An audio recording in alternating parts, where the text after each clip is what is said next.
Hi, my name is Patrick Tinsley. I was born March 24th, 1952. I was born in St. Vincent's Hospital, matter of fact. I've lived in Chelsea my whole life, from the time I was born until now. Now, I lived on 24th Street for 6 years, between 8th and 9th, and then we moved into the projects here. For the last 52 years, we've lived in the projects here. I have two brothers, one older, one younger. Michael was the oldest, Thomas the youngest, and I'm the middle, Patrick. I have Mama, Maria. She's still alive, she lives with me. Went to school here, St. Columba. Went into the military, came out. Funniest thing that ever happened to me in the projects here growing up when I was about 12 or 13 with two friends, Michael Bosch and Ralph McGrain. It was Easter. We were all dressed up, coming out of the building. Somebody threw an egg and it landed dead in his pocket and burst.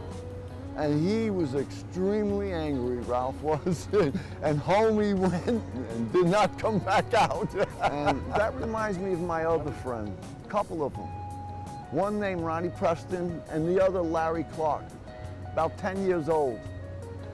Being naive and stupid, coming down from uptown and going back up, at times we would hitchhike on the backs of buses and on trucks that had the tailgate down.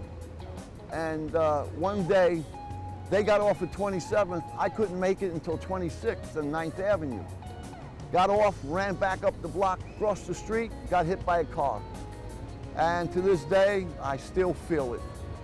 When I moved in here in 1959 or 1960, the majority was white. It was more than 50% white.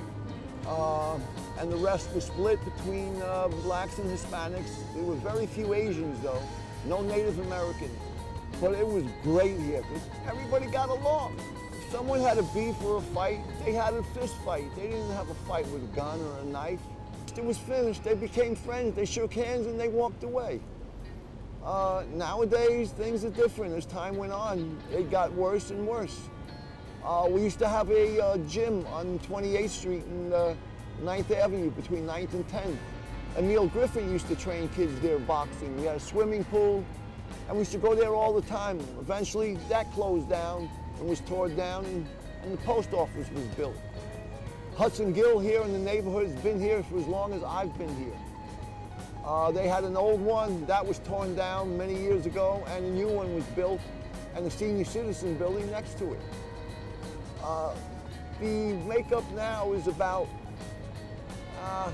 after all these years, I say 80% black, 15% Asian. No, I'm sorry, I would say 50% black, 35% Hispanic, 10% Asian, and the rest mixed right now. My brothers and I, and a bunch of friends, guys and girls, we used to go down to the docks. There used to be piers down here. Most of them weren't good, but there were a few that we used to go swimming off. Occasionally a girl would fall in, but they never went in swimming unless they accidentally fell in. There were times that my brother and his friend wound up all the way downtown because they were swimming against the tide was going out. And they wound up all the way downtown before they were able just to get out of the water. The docks, when I was 16, I worked on the docks. I had to lie about my age. I was in the locals, 801 of the Teamsters. And I stayed there until I joined the military at 17.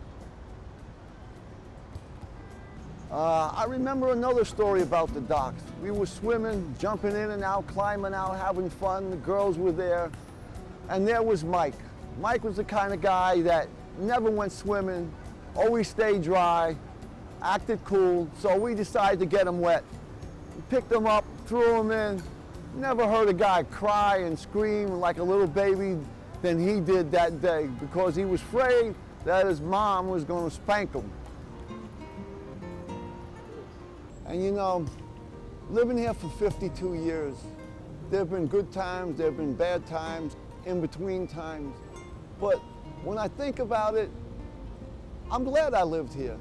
You know, I was able to experience cultures that most people in my position would be able to if I lived somewhere else. And I've never had a problem here. To this day, I still have never had a problem with anyone. Growing up here, I loved it. And I still like it. I got friends that have lived here for 30, 40 years, and we've grown up together and we've gotten to know each other, and I wouldn't change anything. To this day, I still wouldn't change anything.